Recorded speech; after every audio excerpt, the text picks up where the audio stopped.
చూసారు కదండి, ఇగో మామిడికాయల సీజన్, పెళ్ళిళ్ళ సీజన్ స్టార్ట్ అయింది. మామిడికాయలు వచ్చే కాలం ఇది. ఇప్పుడే చిన్న చిన్న కాయలు వస్తూ ఉంటాయి, టెంకె ముదరదు కాబట్టి చిన్న ముక్కల కారం పెట్టుకోవాలి.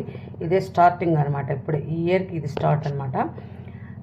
చూడండి, చిన్న చిన్న ముక్కలుగా ఇలా చక్కగా కోసుకోవాలి. ఇలా కోసుకోవాలి. కోసుకొని కొంచెం పసుపు వేసేయాలి. ఇదిగో చూడండి, చిన్న బకెట్, బకెట్తో బకెట్ తలకట్టు ఉప్పు, నిండా కారం, నిండా ఆవుపిండి, ఇదిగోండి నూనె, హాఫ్ కేజీ నూనె, ఇంగువ. మేము అన్నీ పచ్చివేపు వస్తాము, ఏది కాగబెట్టి పోయామన్నమాట. వెల్లుల్లిపాయ అదనమాట. చూడండి, ఇప్పుడు ఒకదానం బట్టి ఒకటి వేస్తూ ఉంటాం. చూడండి, ఉప్పు, కారం,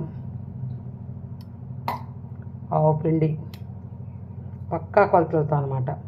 చూసారు కదా, ఈ హాఫ్ కేజీ నూనె. చూసారు కదా, ఇంగువ, జీడి ఇంగువ. ఇంగువ కూడా బాగానే దట్టించి వేసుకోవాలి. జీలకర్ర మెంతుల పొడి వేసేసాను కదా.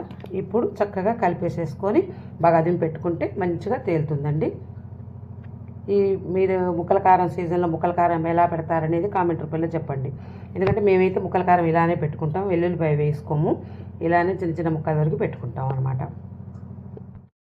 చూడండి, చక్కగా ఇలా కలిపేసుకొని చేతితో కలుపుకోవాలి. కలుపుకుంటే మంచిగా ముక్కకు ముక్క కలుస్తుంది అనమాట. ఇలా అదిమి పెట్టేసేయాలి, ఒక్క రవ్వ మరీ గట్టిగా కాదు, ఇలా అదిమి పెట్టేసేయాలి.